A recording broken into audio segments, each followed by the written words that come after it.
সালামু আলাইকুম। আমরা প্রায় সময় সাইবার রিলেটেড সমস্যায় পড়ি, সেটা আমরা ব্যক্তি অথবা একটা প্রতিষ্ঠান। আমরা বেশিরভাগ সময় এই সাইবার প্রতারণার মধ্যে পড়ে যাচ্ছি বা শিকার হচ্ছি, ভুক্তভোগী হচ্ছি। এখন কত ধরনের যে এরকম সাইবার অপরাধ আছে বা প্রতারণার ধরন আছে, আমরা কিন্তু অনেকে তা জানি না।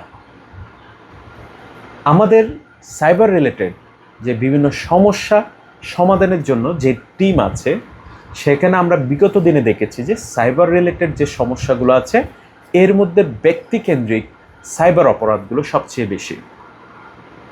আমি আপনাদেরকে এমন একটি বই নিয়ে এসেছি যে বইতে আপনি 65টি cyber crime related case study পাবেন, যেখানে বাংলাদেশে যত ধরনের সাইবার অপরাধ হয়েছে এইসব জালিয়াতির যে বিভিন্ন ঘটনাগুলো আছে সেগুলো আমি তুলে আনার চেষ্টা করেছি এই সাইবার অপরাধনামা বইটিতে।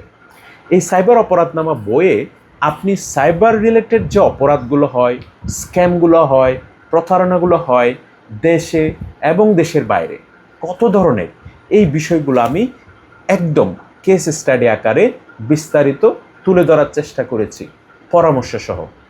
এছাড়া এই বইয়ে আপনি ক্রাইম, ক্রিমিনোলজি, মানুষ কেন ক্রাইম করে, ক্রাইমের ধরন কত ধরনের আছে, বা আপনি যদি সাইবার ক্রাইমের শিকার হয়ে থাকেন তাহলে আপনার করণীয় বিষয়গুলো কী, এরকম বিস্তারিত পরামর্শ সহ আরও বিষয়গুলো তুলে আনার চেষ্টা করা হয়েছে এই সাইবার অপরাধনামা বইয়ে।